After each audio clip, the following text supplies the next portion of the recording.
दोस्तों नमस्ते प्रणाम जय श्री राम जी। आप सबके स्वागत करती हूँ दोस्तों अपना यूट्यूब चैनल में। तो आज मैं बहुत ही प्यारा जिउतिया माता का गीत लेकर आई हूँ, आप लोग जरूर सुनिएगा। जिउतिया मैया सोहर गीत है, शुरू से लेकर अंत तक सुनिएगा। अच्छा लगेगा तो छोटा सा प्यारा सा कमेंट भी करिएगा। तो चलिए मैं सुनाने जा रही हूँ। कहवा से आवेली मालिनी आता, कहवा से ग्वाली न है, कहवा से आवेली मालिनी आता, कहवा से ग्वाली न है, सखिया कहवा से आवेली रनियावा जिउतिया मैया पूजेली है, सखिया कहवा से आवेली तिरियावा जिउतिया मैया पूजेली है। बगिया से आवेली मालिनी आता, गौशालावा से ग्वाली न है, बगिया से आवेली मालिनी आता, गौशाला वैसे ग्वाली न है, सखिया महल से आवेली रनियावा जिउतिया मैया पूजेली है, सखिया महल से आवेली रनियावा जिउतवाहन बाबा पूजेली है।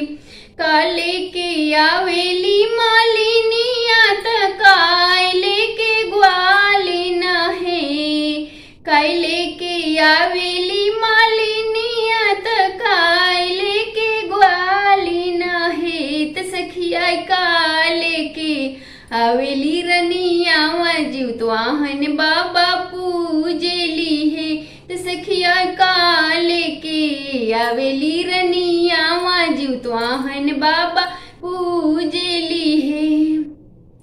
फूल लेके आवेली मालिनी आता, दहिया लेके ग्वाली न है, फूल लेके आवेली मालिनी आता, दहिया लेके ग्वाली न है, सखिया गोदी में बालक लेके आवेली रानियावा जिउतिया बाबा पूजेली है, तो सखिया गोद में पूता लेके आवेली रानियावा जिउतवाहन बाबा पूजेली है, सखिया गोदिया में लेके आवेली ललनावा जिउतिया मैया पूजेली है।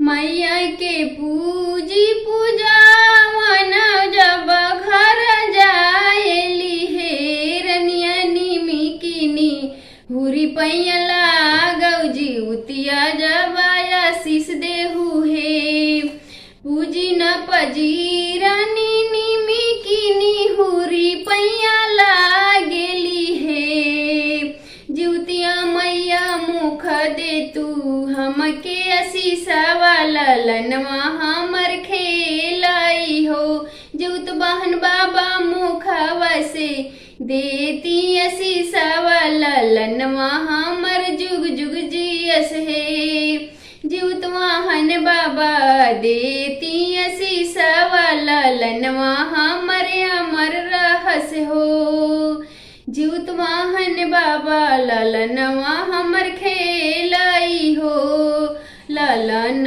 हमर घरे बाढ़स हो, जिउत वाहन बाबा जे दीती आशीषा वाकी लालन खेलस हो, हमरा आंगन में हंसत खेलत रहस, ललना माया मर हो खस हो।